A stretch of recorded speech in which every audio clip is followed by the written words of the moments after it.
the way I did the nose. It's the most accurate.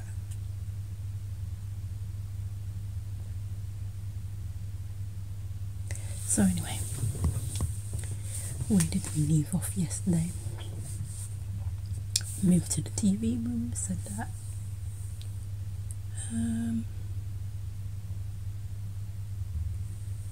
So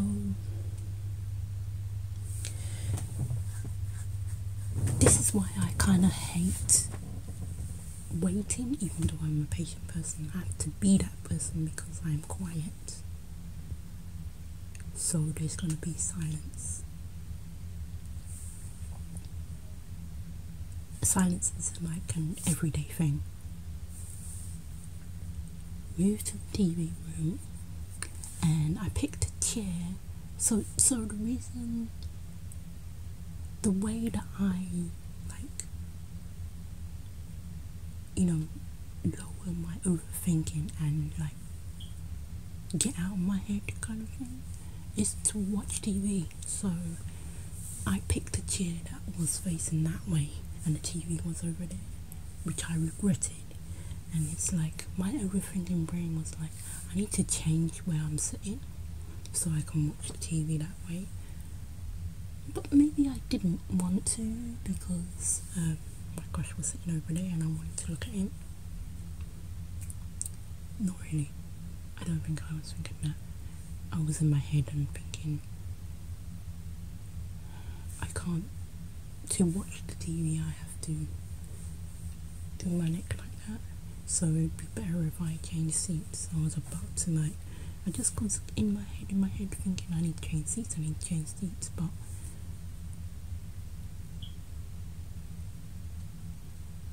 I was thinking, can I do that?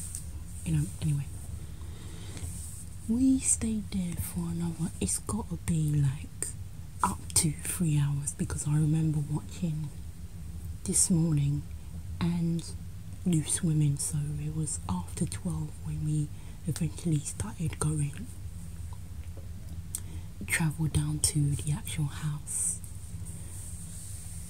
We got there and they stood us in front of our mentors in the hallway.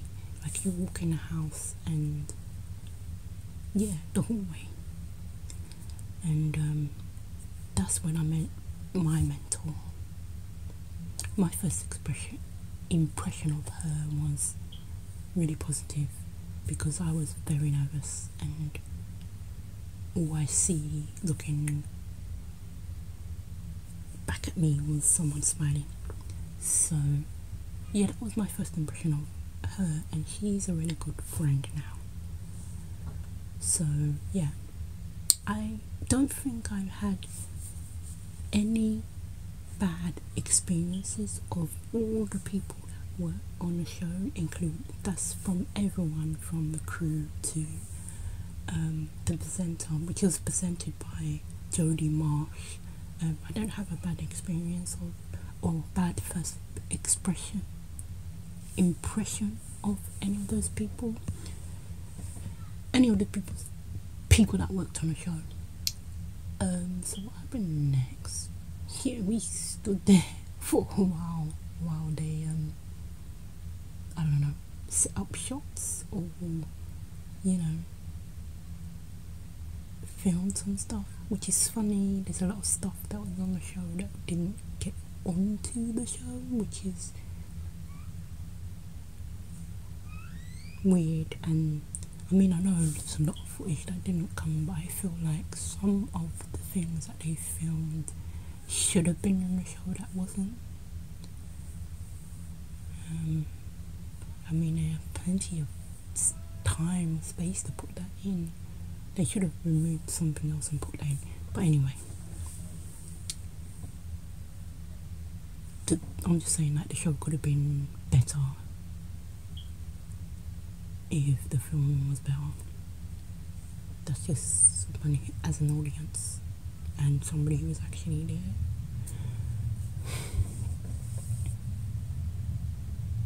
Because like towards the end, like skipping over a little bit, for a second. Towards the end, like the mentors got together and decided to like do their own lessons. Like it wasn't contracted or nobody told them to, but yeah, they decided to do that, and don't think any of that stuff was in the show, which is sad, really. It's a good moment, you know.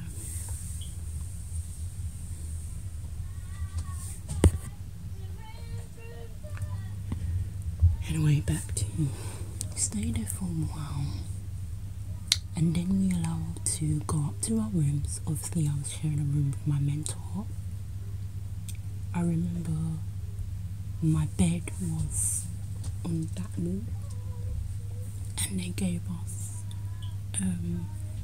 bedding, gave us some fleece like jumper. I remember there was like a green fro. Still have that, but it's in a store somewhere.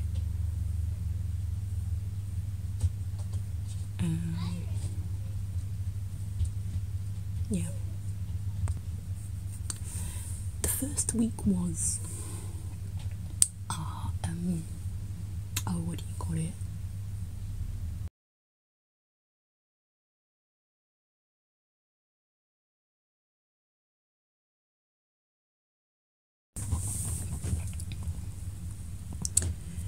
Like a obstacle course, like I guess like an army obstacle course, really, because there were soldiers there. I'm pretty sure that led it.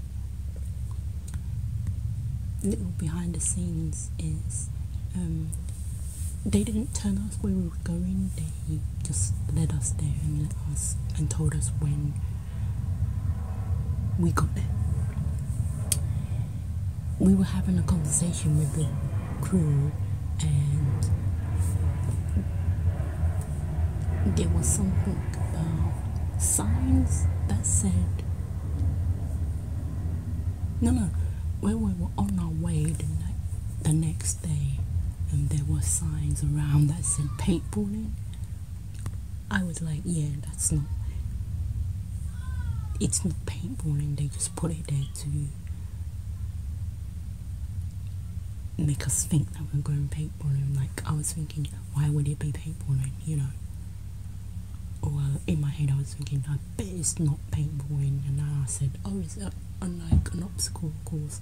I didn't know, seriously didn't know that what it was. And the reaction I got from that, which is, how did you know? Like, I didn't, but your reaction told me that I was right. That is one of those things I think that I will remember. Anyway,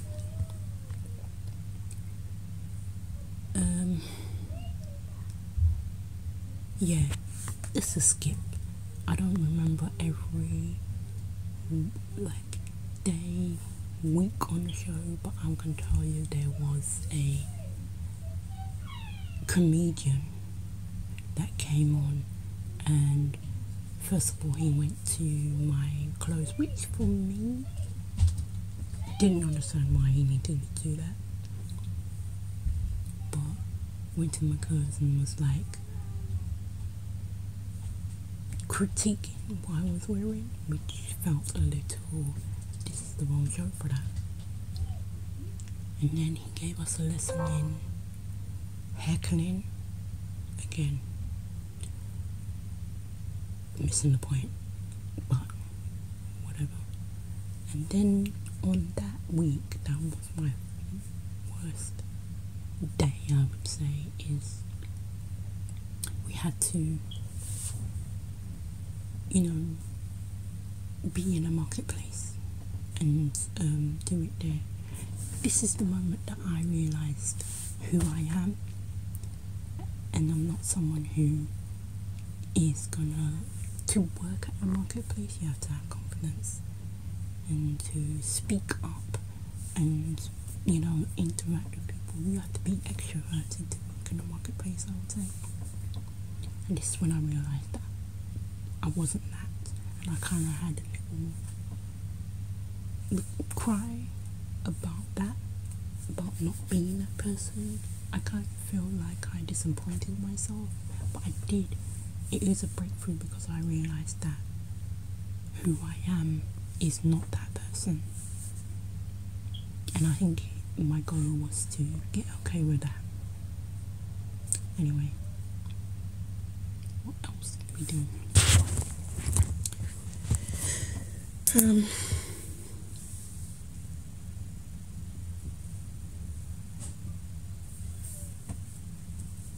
There was this guy, I'm not sure if he was a comedian as well, but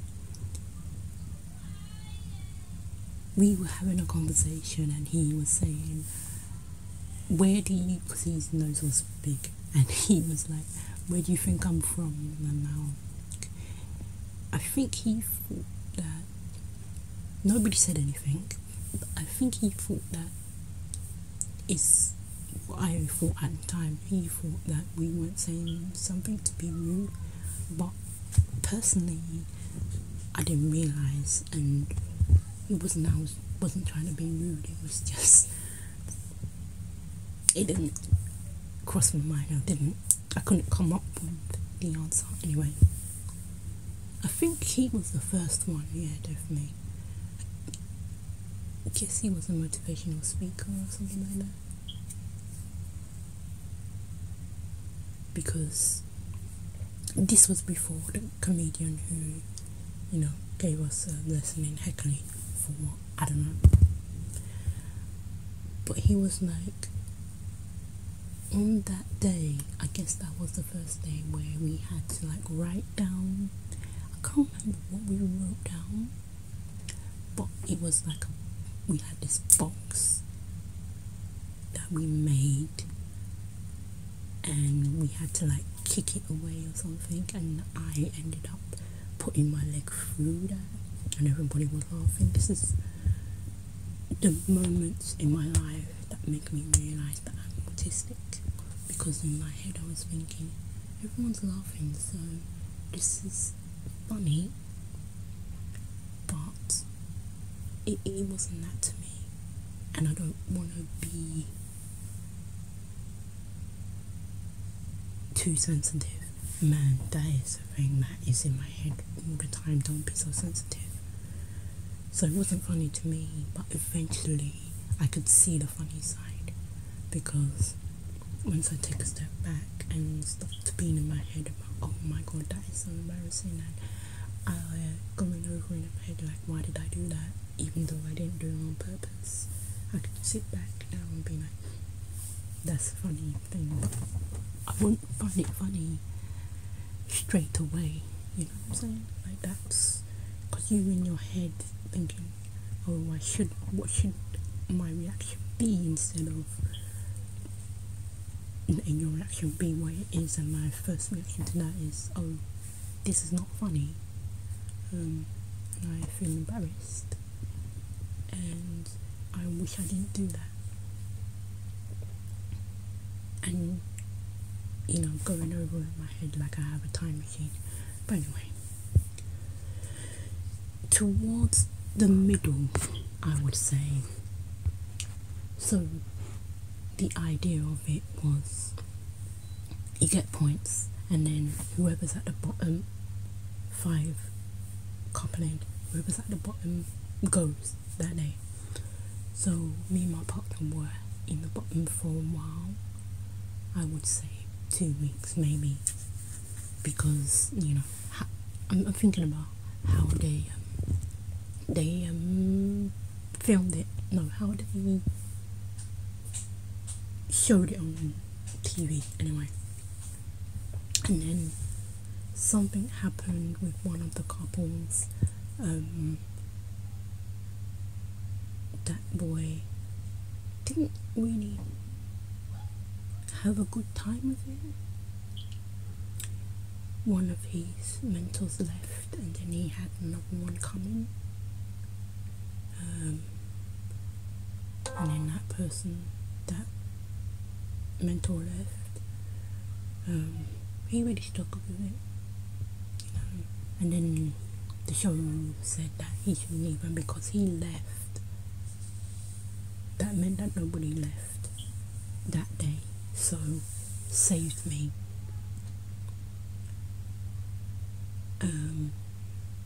Yeah, and then that was I guess a turning point for me and my partner, which was we ended up being the last two, and the other two was my crush and his partner. I remember on the last day but one, so the final, sitting down, because the last day but one was like a scavenger, can't say that word, but you know what I mean, scavenger hunt.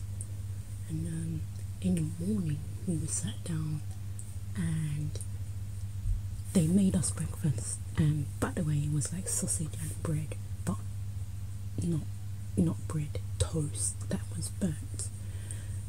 And I had this thing in front of me and I was thinking to myself, do you expect me to eat this?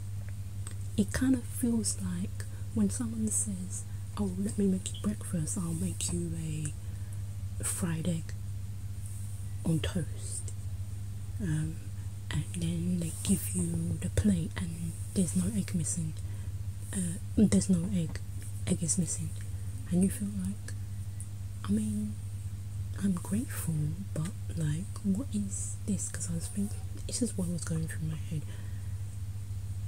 I know I'm expected to eat this because you gave it to me, but like, that is honestly the worst someone has made me food, you know? I was like going back and forth, like I put the sausage in my bread and I was like, this is not, I can't eat this. I mean, it's supposed to be bread, not toast. Yeah, and then there was scavenger hunt.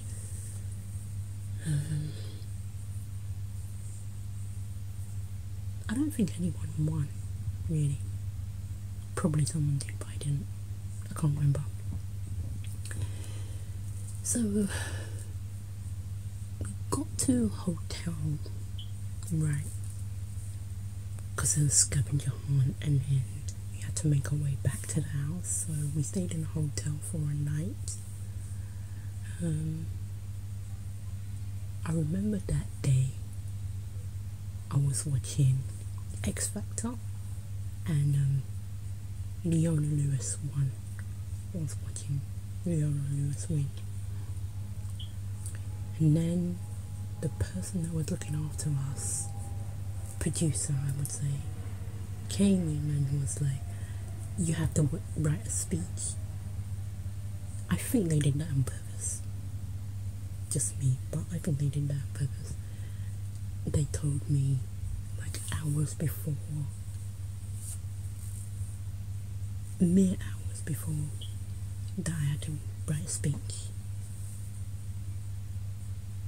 But I think they knew what they were doing anyway. I did write a speech, and a little behind the scenes story is that I wrote something about the crew, and I was told that I had to take that out because it's supposed to be like, we're supposed to not think about the crew or anything like that, which didn't make any sense to me, but you know, what do I know? Anyway, I had family. It was a final, so everybody that had gone, had been kicked out, came back, and everybody's families came.